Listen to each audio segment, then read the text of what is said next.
ప్రజలు ఇచ్చిన అధికారాన్ని అధికారంలోకి వచ్చిన రాజకీయ పార్టీలన్నీ అధికార దుర్వినియోగానికి పాల్పడుతున్నాయి. ఇందులో ప్రథమ స్థానంలో భారతీయ జనతా పార్టీ, రెండో స్థానంలో ఆంధ్రప్రదేశ్ రాష్ట్రంలోని తెలుగుదేశం పార్టీ, మూడో స్థానంలో జనసేన, వైసీపీ పార్టీలు ఉన్నాయి. ఈ మూడు పార్టీలు ప్రజలు ఇచ్చిన అధికారాన్ని పూర్తిగా దుర్వినియోగం చేస్తూ ప్రజా వ్యతిరేక పరిపాలనను కొనసాగిస్తున్నాయి. దీన్ని కాంగ్రెస్ పార్టీ పూర్తిగా ఖండిస్తోంది.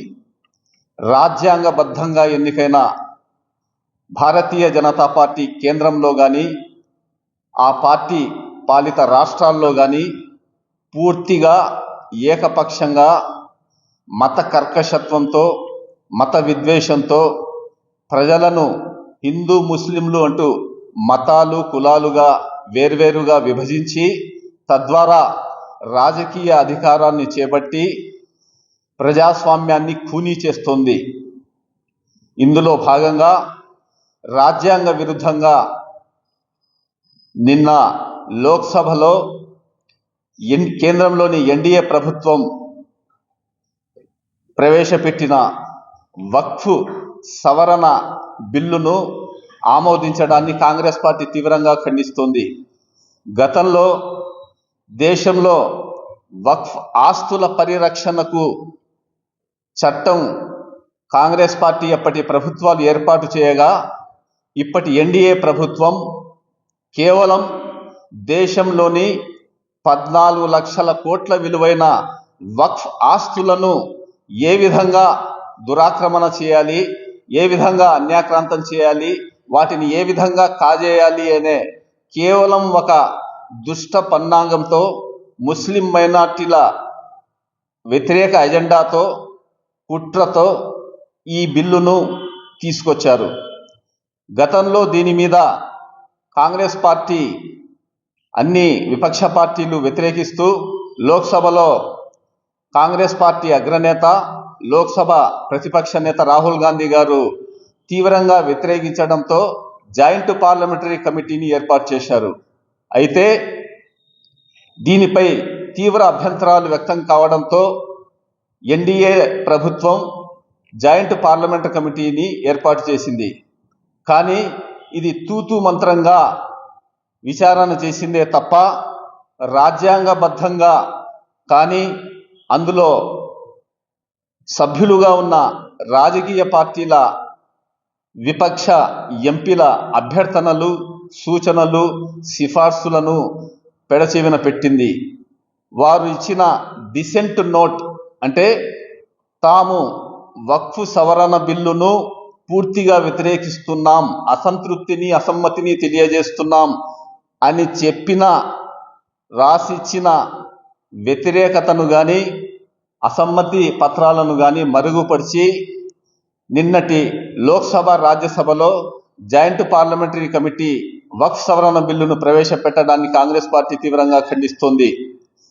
ఈ వక్ఫ్ సవరణ చట్టం ముఖ్య ఉద్దేశం కేవలం ముస్లిం మైనార్టీలకు అత్యంత విలువైన, సంప్రదాయబద్ధమైన, ప్రామాణికమైన దేశవ్యాప్తంగా ఉన్న లక్షల కోట్లను ఆక్రమణ చేసేందుకే భారతీయ జనతా పార్టీ ఆర్ఎస్ఎస్ ఎజెండాగా దీన్ని అమలు చేస్తోందని కాంగ్రెస్ పార్టీ విమర్శిస్తోంది.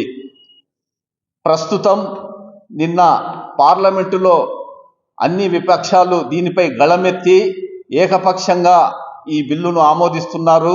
రాజ్యాంగ విరుద్ధం అంటూ కాంగ్రెస్ పార్టీ జాతీయ అధ్యక్షుడు మల్లికార్జున ఖర్గే కానీ, ఇతర నేతలు కానీ, రాహుల్ గాంధీ గారు కానీ విమర్శించినప్పటికీ